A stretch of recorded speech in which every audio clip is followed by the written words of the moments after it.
In today's show, it's a mailbag episode discussing Shaedon Sharpe's ceiling and the Blazers trading up or trading back in the draft. Welcome to Locked On Blazers. Let's get into it. You are Locked On Trailblazers, your daily Portland Trailblazers podcast. Part of the Locked On Podcast Network, your team every day.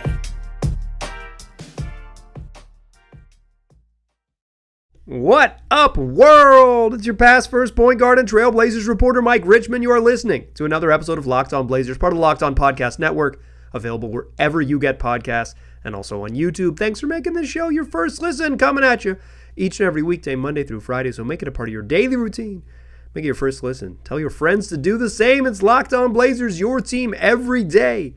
In today's show, we're doing a mailbag episode, answering listener-submitted questions all episode long.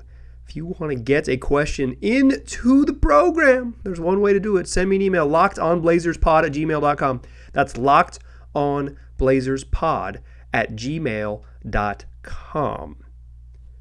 We're going to answer questions today about Shaedon Sharpe's ceiling, his potential ceiling, and a rating system sent in by a listener that I think is pretty funny. Talk whether the Blazers are going to trade up or trade back in the draft. A couple listeners have asked questions about how the Blazers should approach a draft with relatively flat talent and how they might go about that with differing opinions, which I like. I like when folks are on both sides of the spectrum with this stuff, and both I think are reasonable opinions. And then, how did so many of you ask me about LeBron James Jr.? Why is everyone asking me about Bronny? We'll talk Bronny to close the show because apparently Bronny is on everyone's mind. Outrageously, Bronny is on everyone's mind. Let's start with Shaedon Sharpe. This question comes from Nick, who asks, could you make a prediction for Shaedon Sharpe's career arc? In parentheses, I know, impossible. I agree, it's impossible, Nick. It's impossible, Nick. This question sets me up to fail because I am guessing about something that I inherently cannot know. I can't know. It's not that I don't know it. I literally can't know it.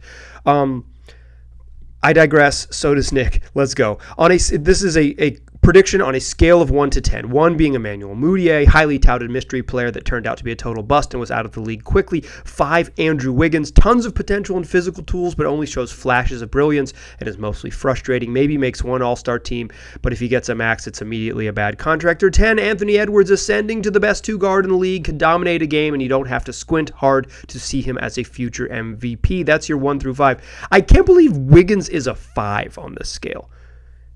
I understand the rate, like the logic from Nick is really good, like that Wiggins had tons of physical potential, and he was, as many have been touted, Maple Jordan, but Maple Jordan finally arrived, and he doesn't take 3-pointers, and he plays in Oklahoma City. Maple Jordan, one of the many selected with that moniker. Wiggins was supposed to be the guy, and he turns out to be more a guy, but he was also like the 3rd best player on a team that won the title. He's going to end up scoring like 20 points per game for a decade in the league or something like that. Who are 6, 7, and 8? 6, 7, 8, 9 if he's a 5. Everyday listeners will know that coming into Shaedon Sharpe's rookie year, I said after watching him a little bit that maybe I felt like he was more Andrew Wiggins than friend of the program, Brandon Sprague, kept calling him Baby Kobe, which I thought was unnecessary. Brandon, dial it back. No, just kidding. Dial it up, Brandon. Do what you do. But I said I felt, and this is many 2+ years ago at this point.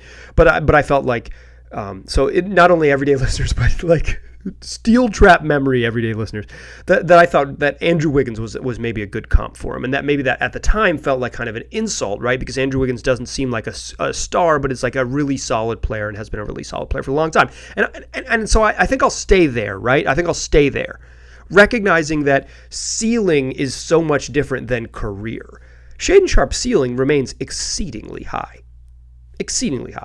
He has tools to score at all 3 levels. He has the physical tools to be a very good defensive player. He has shown flashes in very brief moments, both his rookie season and his sophomore season, his second year in the league, where he was like the focal point of the Blazers offense and still able to go get 25 without putting up 30 shots to do so. Relatively efficient 20-plus point per game scorer as a very young person in the league, ability to score as an on-ball threat, ability to score with some off-ball cuts and various back cuts to the rim, and also cutting into jumpers and curling off screens, and like a variety of ways to score, ability to score at the mid-range, ability to score from three off the dribble, ability to score as a spot-up shooter from three, ability to drive to the basket, and as a cutter getting to the basket, and obviously an elite, occasional crazy highlights producer. But ceiling is different than career arc. His ceiling remains like he's a multi-time All-Star type. Like I still think that. Guys hitting their ceilings hard. I don't think, generally speaking, guys don't hit their ceiling. I think that's just kind of how it works. But even if you think ceiling is like your 99% outcome, even a 90% outcome, like your top 10% of your positive outcomes, like Shaedon Sharpe has a chance to be very, very good. I think we don't know. It's one of the frustrating parts about this season is that we don't know. And moreover, I can't imagine we see Shaedon Sharpe again this year. And I think that's the right move at this point. When he was like cleared to practice with the remix, it felt like, oh, he's going to play. There's 10 games left in the season and he's going to play a little bit. Maybe they play him every other game for the final 5 games or something like that, so he doesn't ramp up too hard, but they like really, but he at least gets to play some basketball.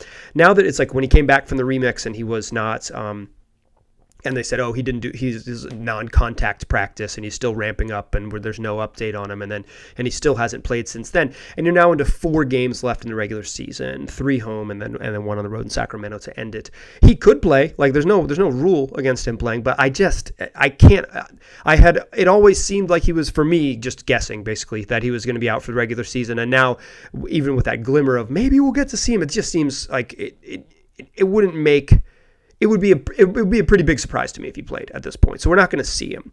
So I mean, this year the overall numbers look worse than his rookie year, right? Like the raw shooting percentages. I think you could see some flashes of him being obviously better, and you could see some flashes of like him being not as aggressive as you want him to be. The Blazers even like kind of running plays for him, and him being passive when the ball was like, hey, this is your shot. This is your chance to attack type of thing.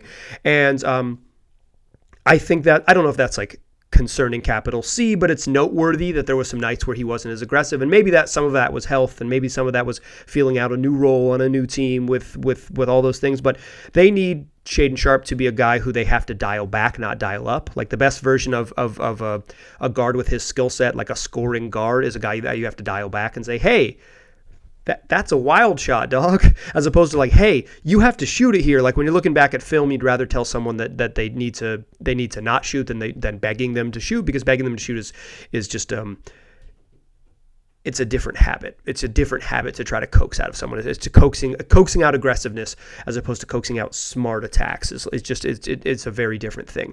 I think Shaedon Sharpe's ceiling remains high. On this scale, on Nick's goofy scale, I think he's a 5 with Wiggins. For me, that's higher than a 5 because I think Wiggins has had a really nice career. And if Shaedon Sharpe ends up with, an all-star bid and ends up being the 3rd best player on a team that wins a title, that's a heck of a season. Or even if the Warriors don't win a title, and obviously Wiggins has had a weird run an odd run in Golden State, and but like when he's humming on defense and he's a two-way player for them, he's an excellent player on a very good team. And he makes them a very good team because of his two-way impact. And I think that would be a great outcome for Sharpe. His ultimate ceiling might be higher than that, but I think in terms of career arc, I would say that is a darn good outcome. And as Nick said, it's an impossible thing. I don't know. But here's what I do know. Sharpe might be the most important player remaining on the roster in terms of potential. I think it is not that Scoot's cooked or whatever. I don't mean to imply that, but just the idea that was that Scoot does not right now in his current state, Scoot Henderson does not right now in his current state look like he has all NBA upside. Well, he might end up being a totally good player for a long time. He might end up being an excellent player for a long time. But right now, as we sit here after year 1, it's not like you can say if he just did this one thing, he'd be at all NBA level. Shaedon Sharpe has all NBA upside still because of the variety of ways he can score and because of the physical tools that he has. Whether he reaches that, that's a whole different question. But in terms of just like the package to get there, he seems to be the player that is most likely to do so, or most capable of doing so on the roster, which makes him probably the most important player in the organization in terms of like maximizing him, of getting the most out of him, because he has the most to get out. I cannot sit here with any level of confidence and say he's going to do this. I think that's silly, right? I think that's like, particularly with young players, I think it's, I don't know, maybe it's good radio to say this stuff with confidence, say he's going to be this, but I don't feel compelled to do that. What I feel compelled to say is that he's got a lot of stuff there. He's got a lot of stuff there and a lot of opportunities to be very good, but putting it all together is going to be, it's the challenge of any NBA career. And I really hope year 3 Shaedon takes a massive step. And it is so funny that I ever had this program in April saying like, well, maybe he won't put it together. I hope you can point back and be like, look at this doofus who didn't think that Shaedon Sharpe would put it all together, or was worried whether he might. I think that's a more accurate characterization of what I am, is unsure whether he will. Because year 3 is a massive year for him. You can earn a bunch of money and get a rookie contract extension, or you can put yourself into year 4 where life remains uncertain for you as a young player. It doesn't define anything, but it is such a big year in the NBA for good players to show that they are really good. And Sharpe had moments this year when he was obviously very good. It's just part of it is like, what more can you get from him with consistency? The highs for Sharpe, excellent. Linking those highs together, so it's instead of like a string of 6 to 7 games, it's a string of 37 games, then you've got a really good player. And that's the next step for any young player, is consistency, and it's certainly the next step for Shea. Okay, in the second segment, I want to talk about trading up or trading back in a draft with relatively flat talent. Some questions from 2 different listeners who have 2 opposing opinions. That's what we'll do in the second segment. First, let me tell you about LinkedIn Jobs. Listen, when you're hiring for your small business, you want to find quality professionals that are right for the role. That's why you got to check out LinkedIn Jobs. It's got the tools to help you find the right professionals for your team faster and for free. LinkedIn isn't just another job board. LinkedIn has a vast network of more than 1 billion professionals. That's billion with a B, which makes it the best place to hire. It gives you access to professionals you just can't find anywhere else. LinkedIn does all that while making the process easy and intuitive. Hiring is easy when you have that many quality candidates. It's so easy, in fact, that 86% of small businesses get a qualified candidate within 24 hours. LinkedIn knows that you are juggling so many things and often wearing too many hats when you're a small business owner. You might not have the resources or the time to hire, so they're always finding ways to make the process easier. And over 2.5 million small businesses are already taking advantage of those processes. That's why they're using LinkedIn for hiring. So why not post your job for free at linkedin.com/lockedonnba. That's linkedin.com/lockedonnba. One more time for you, linkedin.com/lockedonnba to post your job for free. Terms and conditions apply. All right, we're still jogging along here with this Locked On Blazers special delivery mailbag. If you want to get your question answered on a future mailbag episode, send me an email, lockedonblazerspod@gmail.com. That is lockedonblazerspod@gmail.com. This next question is a combo of questions that I got from listener John and listener Ed. Basically, the long and the short of it, both these are longer emails that I'm going to condense down into paraphrase thoughts, is that John feels that maybe the Blazers would be better served in trading up, targeting the player you really want, if that's specifically Alexander Sarr, as John notes that it possibly could be, but whoever it might be, if packaging their 2 lottery picks that they have to get the guy you absolutely want is the best use of assets. Ed, on the other hand, thinks that in a relatively flat draft, the Blazers might be better served in finding out who they want, finding where they're going to land, and kind of doing your homework to find out where you definitely will still be able to get them, and trading out of that 5th spot and potentially 13 as well to trade back and say we'll take 9 and a future pick if that's what it takes, to a team that might have interest in moving up, or to multiple teams if you want to trade out twice, because if you can get what you want at 8 and get assets, and you don't want another rookie and trade out of 13 and get other future draft assets, then maybe you can find yourself with multiple draft picks in the future and the guy you want. Both of these are noble ideas. And both of them kind of note, both listeners Ed and listener John, thanks to both of you, note the same thing basically about the draft, is that it's relatively flat. And that if you just look at mock drafts, which I'm doing all the time this time of year, and I bet you are too, because it's that time in the Blazers season where it's time to think about what's next and not what's now. But if you are thinking about those things, and you are kind of looking at what is next and not now, is like, and you look at the mocks, you see a bunch of names that are like in somebody's mock they're 5th and someone else's mock they're 14th. Like there is such a wide range of outcomes for pretty much, it seems like the top 3 is relatively common. It's not, this is maybe too much of a blanket statement, but for the most part, Alex Sarr, Risa Shea, the forward who's playing in the French league, and Nikola Topic. It's usually those 3 international dudes in the top 3 in some order. Sometimes Topic is a little further down, and they'll have someone like Buzelis or Ron Holland or whoever it might be in the 3 spot. But for the most part, it's those 3 guys, and then it is such a wide range of who you might find from 4 on down to the bottom of the lottery, and even in the bottom of the lottery, those names can appear at 13 and they can appear at like 22. It is really, really flat in terms of how at least the prognosticators in April, and we're a ways away from actual draft night, are projecting the draft. Another important caveat here is talking about whether the Blazers should trade up or trade back doesn't really mean anything until we know where they're picking, right? Like where the Warriors are in the play-in, but we don't know where they're going to be. They're going to find themselves in the very back half of the lottery, likely the 14th or 15th pick, and with very little chance to move up, likely to stay right there in that 14 range. And then the Blazers' own pick obviously could jump up higher. It could jump up higher to all the way to 1. It could, if they're 5th, they could fall back all the way to 9th. But like 6 and 7 are the most likely spots when you have the 5th pick. So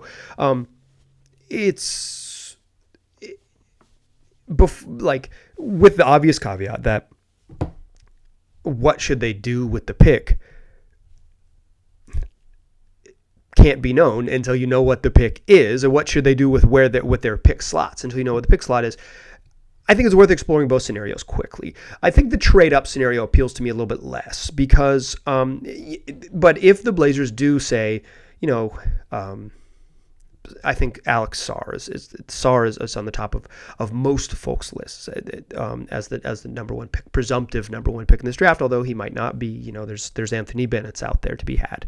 But like, if the Blazers were scouted Sarr in person, there was that video evidence came out of Joe Cronin in the building watching Alex Sarr, right? And that's just like kind of the job of a GM, right? Is to get eyeballs on the best players and get him and Mike Schmitz get in the gym and see what you got, as opposed to just scouting the video, right? Because you can see a lot more in person, you can get some intel and all of those things.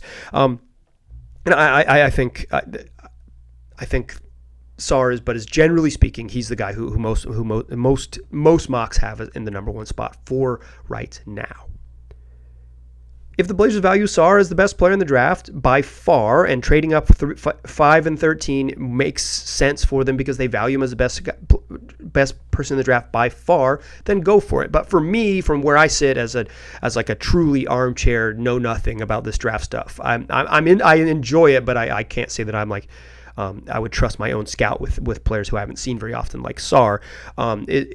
Is that I don't think that he's the surefire star in a way that like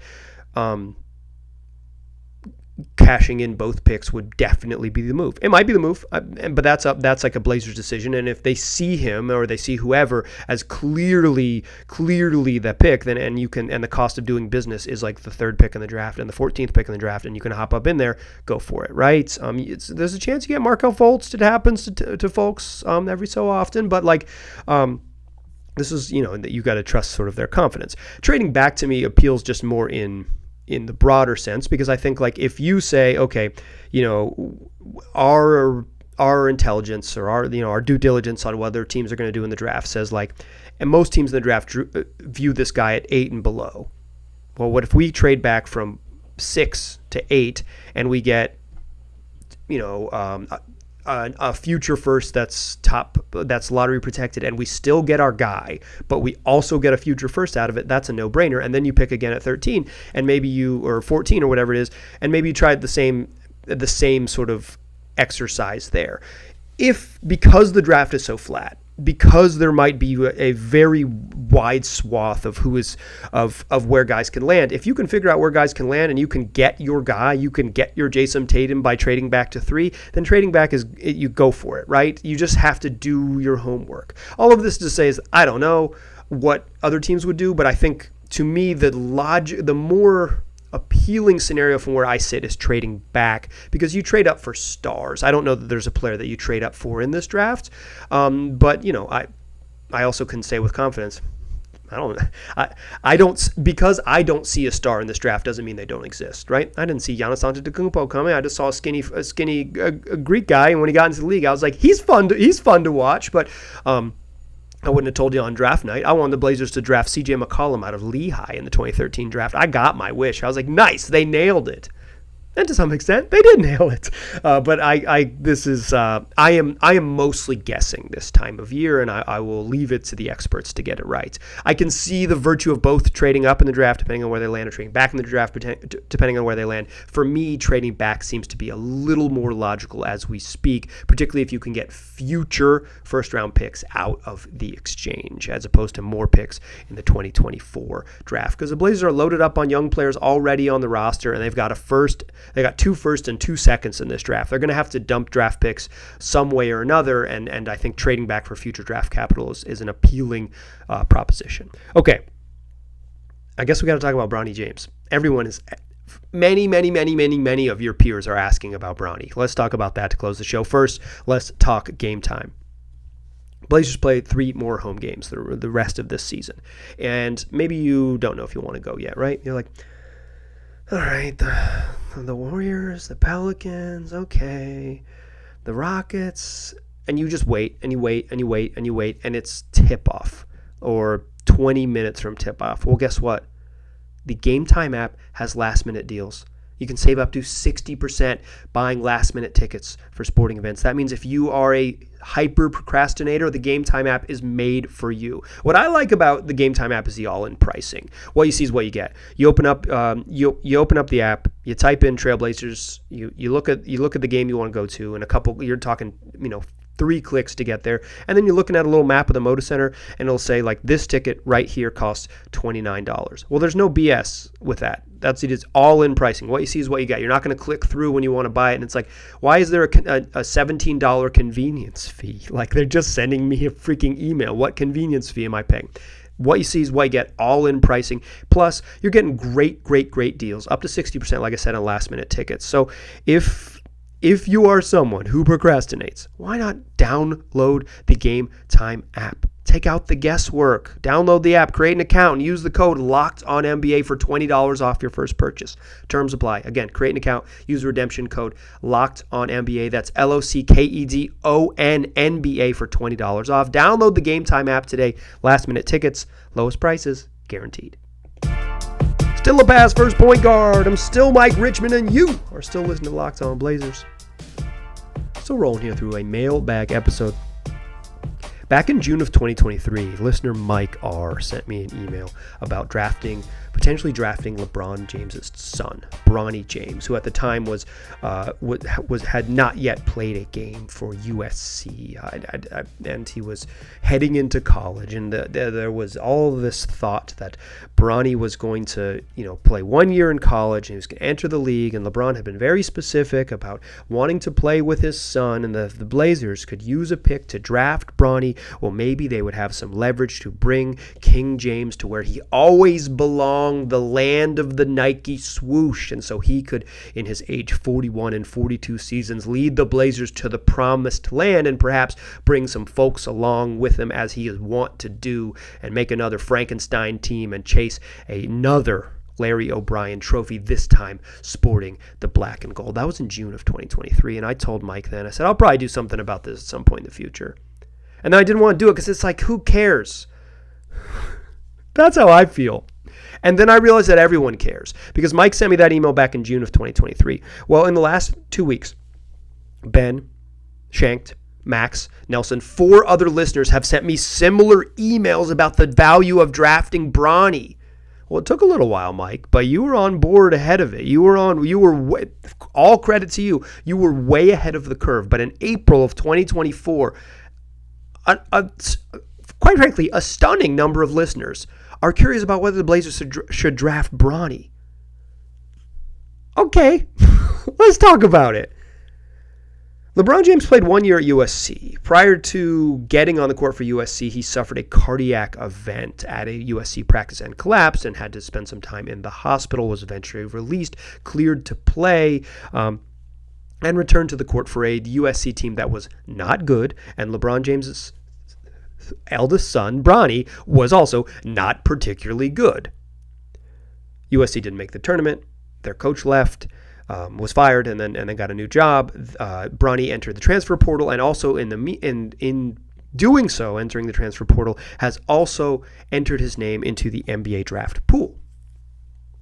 Nowadays, the way that it works for college kids is that you're allowed to enter the NBA draft pool and full on talk to teams. You can even at some point work out for teams as long as you hit the withdrawal date, and go back to college and maintain your eligibility. It used to be you could only get draft feedback. You couldn't actually enter and go through a portion of the process and talk to teams. You could say, hey, I'm thinking about going pro, and then you would talk and you would get the feedback, and they'd say, we see you as a second round pick right now, or the consensus from this is you're a second round pick. Go back to college, work on these things, and we'll see what happens. Now you can actually go through the process. Bronny probably wouldn't be, I'm not 100% sure Bronny would be drafted if his last name was, we'll say, Richmond. If he was LeBron Ramon Richmond, which would be a sick name, I'm not sure he gets drafted. But it's different if he's Bron's kid, because Bron wants to play with him. So I think how this ends is that LeBron James Jr., Bronny, does not get positive feedback, transfers colleges, goes to Ohio State or whatever, and has another go at it in the 2025 draft, and this is meaningless. But if he were to enter the 2024 draft, should the Blazers use a draft pick on him? Probably not, but here's why you would, I guess, because 4 people have asked about this week. If Bron is serious about playing with his son, he's going to do so, and he's going to do so because the Lakers are going to draft Bronny. He has a lot of pull in this league. I don't think other teams would call his bluff, and I certainly don't think that locales like Detroit and Charlotte and Portland would call LeBron's bluff and say, you want to play with Bronny? Come join the program. But perhaps it could work like this, and this is an interesting sort of thought experiment. What if LeBron is very serious about playing with Bronny? What if he's very serious about playing with Bronny? And the Blazers use their second round pick, again, kind of a waste of a draft pick, but hear me out here. Second round pick on Bronny, right? They pick him 40th overall. But LeBron ain't leaving LA. He's not leaving Hollywood. Savannah's not leaving Hollywood. She doesn't want to move again. She loves Hollywood. She's having a good time. He wants to be a Laker. The Lakers want him to be a Laker. The Blazers would have to clear a bunch of cap space to make it work for LeBron, even to get him next summer, and then you have to sign in free agency, and it's just it's too convoluted. You know what might have value, though, is the Lakers desperately want that pick, so maybe then they're willing to overpay for the rights to acquire Bronny. The value of drafting LeBron James, I think, for a team like the Portland and a team like in sort of non-destination locales is not because they could lure LeBron James there, is that they could have a trade chip that other teams, specifically the team with 4 and blue and gold playing in the building formerly known as the Staples Center, would value in a way that they would not value other draft picks. Say, darn it, here's 3 second-round picks. We'll trade you 3 second-round picks for this 1 second-round pick. Boom, then you've maybe leveraged it. I don't think there's a scenario in which the Blazers draft Bronny. I don't think there's a scenario in which the Blazers draft Bronny and LeBron James ends up with the Portland Trailblazers. I do think there is a non-zero, albeit a very low, like 0.000000001, which the Blazers draft Bronny and use that trade chip to get some sort of hold the draft rights to Bronny hostage. LeBron's not going to play for the minimum. He's not going to sign somewhere he doesn't want to go. He's still like LeBron is old and worse than he was in the past. He's still pretty comfortably one of the top 25 players in the league, if not higher, right? He's good. He's very good at age 40. Obviously, he has some lapses on defense, but if you've been paying attention for the last 10 years, LeBron's had some pretty bad regular seasons in terms of playing defense. He's just 40 now. I don't think he can dial it up like he used to. He's also like playing on a bum foot that the the Lakers have described as like, it's going to be a problem, or maybe Woj described this as, it's going to be a problem because he's 40. Yeah, it's hard to play basketball for as long as he has. So, no, I don't think to answer everyone's question, or the questions that I got from many listeners, I don't think there's a backdoor way to get LeBron into a Blazers uniform. I don't think, and even a front door way of just drafting Bronny and saying, LeBron, come on down. But I do think there is a world in which the Blazers know that the Lakers covet the chance to draft Bronny, and that they jump in front of it. The problem is, I don't think this is going to come up until 2025. Like, maybe it will, because LeBron James Jr. is entering the draft is different than any other junior entering the draft, and that is like totally clear. But if we're being honest about the player that Bronny is right now at this stage, he is like a decent off-ball defender, good athlete who has, plays relatively high IQ basketball and does not look like a pro. The reason that he might look like a pro is because his dad is LeBron James. So I think Bronny goes back to school, and we will do this again next April. Okay, I'll see you then. LockedOnBlazersPod@gmail.com. Just a reminder, you can email me in June, and I might talk about it the following April. That's how we do it in the inbox. Hit me up, LockedOnBlazersPod@gmail.com. That's going to do it for today's show. Blazers back for their final 3 regular season home games this week, kicking off with their game against the New Orleans Pelicans on Tuesday night. You were listening to Tuesday, April 9th show. So Wednesday show, we'll recap the Pelicans game, talk about what we saw there, and continue to look ahead for what's next for this team. Do me a favor, tell your friends about the podcast. Tell them they can get it wherever they get podcasts, and on YouTube, free and available on all platforms, coming at them 5 days a week. And then come back and listen to tomorrow's show. I appreciate you listening. I'll talk to you soon.